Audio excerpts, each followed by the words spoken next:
मुलायम परिवार के 5 प्रत्याशियों में किसकी हालत पतली, कौन जीत रहा चुनाव। नमस्कार साथियों, आप देख रहे हैं हमारे यूट्यूब चैनल AK News 887। मैं हूं अवनीश कुमार। चैनल पर नए हो तो चैनल को सब्सक्राइब करें। यूपी में समाजवादी पार्टी इस बार 62 सीटों पर चुनाव लड़ रही है और सिर्फ 5 यादव प्रत्याशियों को ही चुनावी मैदान में लड़ने का मौका दिया है। लेकिन ये सारे के सारे यादव उम्मीदवार सपा संस्थापक मुलायम सिंह यादव के परिवार के ही सदस्य हैं। वहीं आपको बता दें कि मुलायम सिंह यादव के बेटे और सपा प्रमुख अखिलेश यादव खुद उस कन्नौज सीट से चुनाव लड़ रहे हैं, जहां 2019 में उनकी पत्नी डिम्पल यादव चुनाव हार चुकी हैं। डिम्पल मैनपुरी से मौजूदा सांसद हैं और इस बार फिर चुनावी वहीं से भाग्य आजमा रही हैं। अखिलेश और डिम्पल यादव के अलावा उनके परिवार के 3 और सदस्य चुनाव मैदान में हैं। धर्मेंद्र यादव आजमगढ़ से, तो अच्छे यादव फिरोजाबाद और आदित्य यादव बदायूं से चुनावी मैदान में हैं। जिन सीटों पर मुलायम का कुनबा चुनावी मैदान में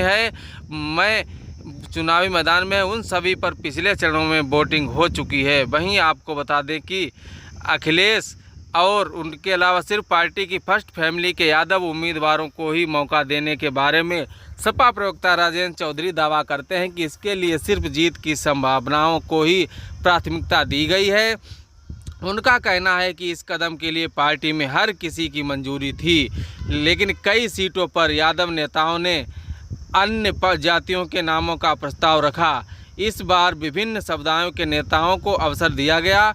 2019 के लोकसभा चुनाव में भी इस मुलायम के परिवार के 5 ही लोग चुनाव लड़े थे। इनमें मुलायम मैनपुरी से और अखिलेश यादव आजमगढ़ से तो जीत गए थे, लेकिन सपा बसपा के गठबंधन के बावजूद फिरोजाबाद से अच्छे यादव, कन्नौज से डिम्पल यादव और बदायूं से धर्मेंद्र यादव को हार का सामना करना पड़ा था। वहीं आपको बता दें, हालांकि 2014 के मोदी लहर भी मुलायम परिवार का सिक्का चल गया। सपा ने तब भी 5 सीटें ही जीती थी और सारी परिवार की सीटें थीं। खुद मुलायम मैनपुरी और आजमगढ़ दोनों से ही जीते थे। वहीं बदायूं से धर्मेंद्र, कन्नौज से डिम्पल और फिरोजाबाद से अच्छे यादव को कामयाबी मिली। कन्नौज लोकसभा सीट पर पिछली बार भाजपा की जीत का मार्जिन 1% से कुछ अधिक वोटों का था, लेकिन तब बसपा और सपा के बीच गठबंधन भी हुआ था। कांग्रेस ने तब भी यहां से उम्मीदवार नहीं दिए थे। दूसरी तरफ बीजेपी ने इस बार मौजूदा सांसद सुब्रत पाठक को ही मौका दिया है।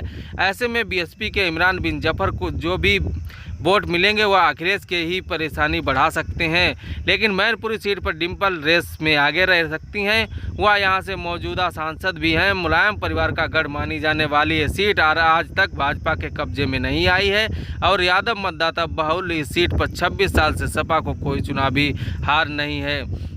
लेकिन आजमगढ़ लोकसभा सीट उपचुनाव में बीजेपी सपा से छीन चुकी है, लेकिन इस बार पार्टी के मौजूदा सांसद दिनेश लाल यादव निरहुआ के मुकाबले समाजवादी पार्टी ने फिर से धर्मेंद्र यादव को ही उतारा है। यहाँ निरहुआ जीते तो जरूर थे, लेकिन उनकी जीत का अंतर बहुत कम था। इस बार परिवार की सीट वापस लेने के लिए अखिलेश यादव का पूरा परिवार यहाँ लगातार कैंप कर चुका है। दूसरी तरफ निरहुआ की जीत सुनिश्चित करने के लिए बीजेपी ने भी अपनी पूरी ताकत लगाई है। मध्य प्रदेश के मुख्यमंत्री मोहन यादव तक उनके लिए प्रचार करने गए। ऐसे में आजमगढ़ सीट पर वोटर इस बार किसके पक्ष में लुढ़केंगे, इसका अंदाज़ा लगाना मुश्किल है। फिरोजाबाद सीट पर इस बार सपा के अच्छे यादव के मुकाबले बीजेपी ने अपने मौजूदा प्रत्याशी का टिकट काटकर ठाकुर विश्वदीप सिंह को उतारा है।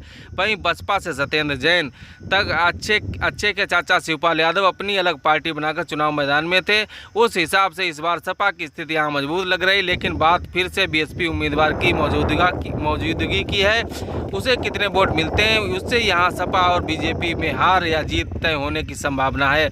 बदायूं लोकसभा सीट पर इस बार बीजेपी और समाजवादी पार्टी में सीधी लड़ाई दिखी है। इस बार इस सीट पर यादव मतदाता पूरी तरह से सपा के आदित्य यादव के पक्ष में गोलबंद दिखे, लेकिन गैर यादव वोटरों का रुझान स्पष्ट रूप से बीजेपी के पक्ष में दिखा है।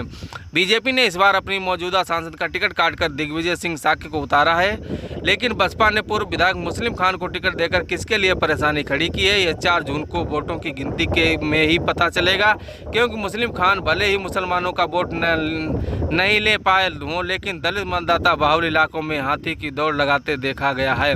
भाजपा को इस स्थिति से खुशी महसूस हो रही होगी, लेकिन मतदाताओं का फैसला जब तक सामने नहीं आता कुछ भी कहना मुश्किल है। बता दें कि अखिलेश यादव और डिम्पल यादव मुलायम सिंह यादव के बेटे और बहू हैं, तो आदित्य यादव उनके भाई और जसवंत नगर के विधायक शिवपाल यादव के बेटे हैं। वहीं अच्छे यादव मुलायम के चचेरे भाई और राज्यसभा सांसद राम गोपाल यादव के बेटे धर्मेंद्र